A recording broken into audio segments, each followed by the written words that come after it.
Welcome to The Cynical Developer, the podcast that helps you to improve your development knowledge and career through explaining the latest and greatest in development technology and providing you with what you need to succeed as a developer. Welcome back to The Cynical Developer. I reached out to you guys, the audience, via Twitter, and I asked what would you like me to discuss, and I've had some great feedback, which is fantastic, so thank you for that. If you want to hear about something in particular, then please do let me know, and I'll see what I can do, if I can get the person on to talk to them, or if I can just give you my opinion on something, then I will try and do that. But, get in touch, let me know, via Twitter, via email, via the notes on the episode on the website, by any means that you want, or even on Facebook, we're on there as well.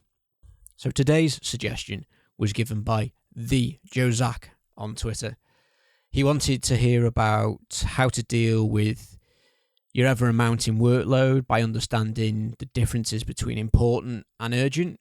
So this episode is going to be important versus urgent.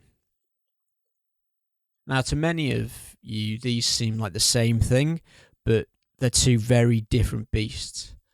And used in combinations, they can unlock your potential and make you more productive than what you are today.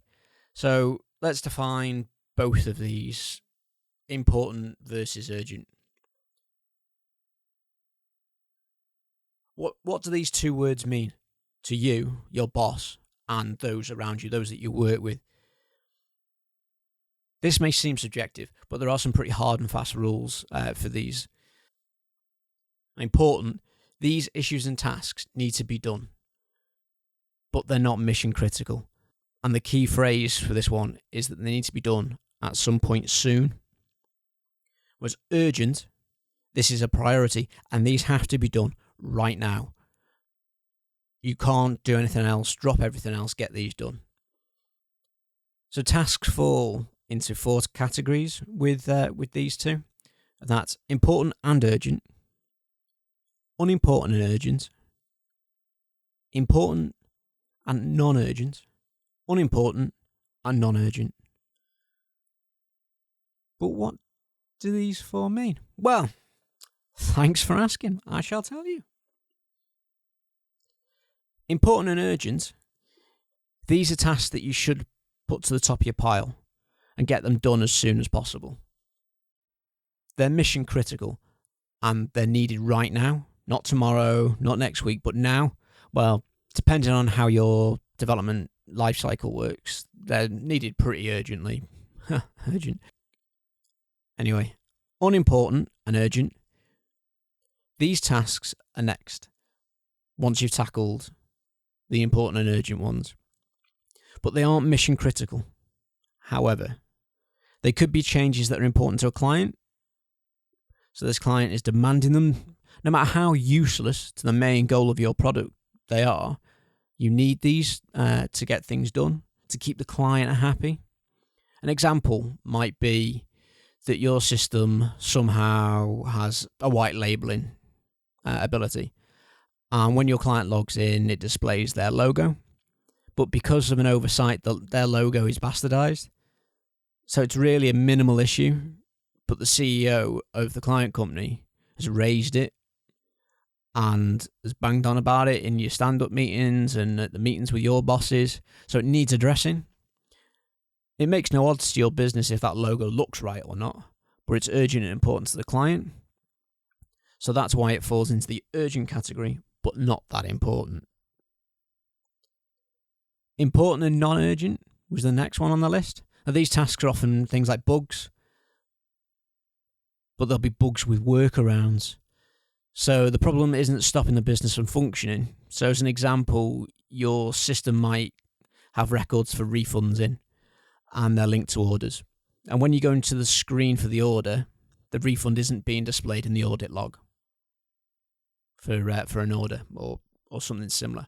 But we can see that the refund has successfully been done by checking the refund report or by going and checking in the merchant account.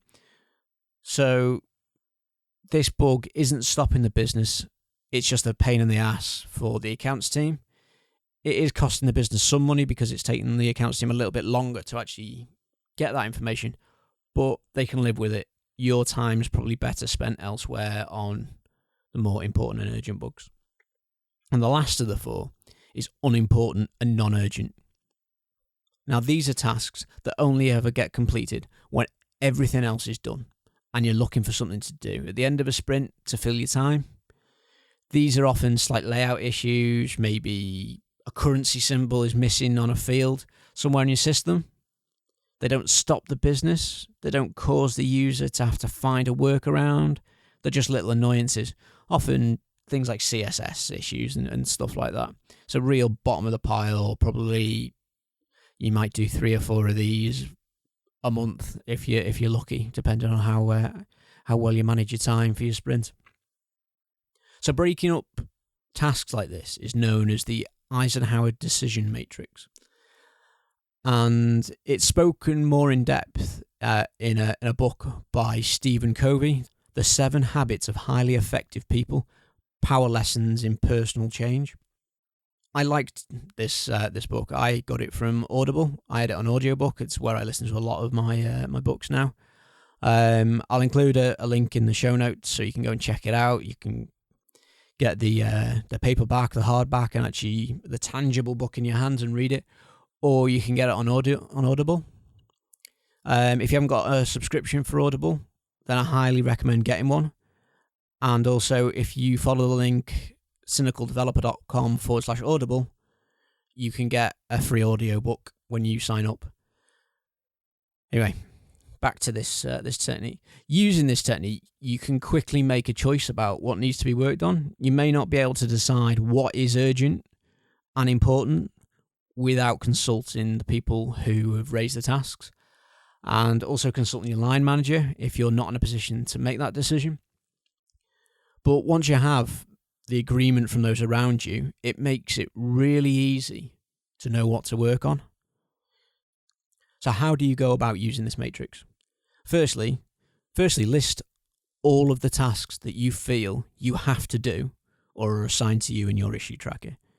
Even stuff that isn't in your issue tracker, like meetings, they can fall into this and you can put them down. Try to include everything that takes up your time, however trivial you may think it is. Now, you've got all those listed out. Use the descriptions that we've just gone through of the 4 types to work out your priority. A good way to do this is to jot all the tasks down on sticky notes and stick them on a whiteboard or a wall where you can visualize everything as a whole. The ability to visualize your workload really hits home rather than just looking at it on a screen. And you can understand how much you've got to do. And anybody walking past can see at a glance just how much you do have to do. Even the likes of demanding managers understand numbers of sticky notes.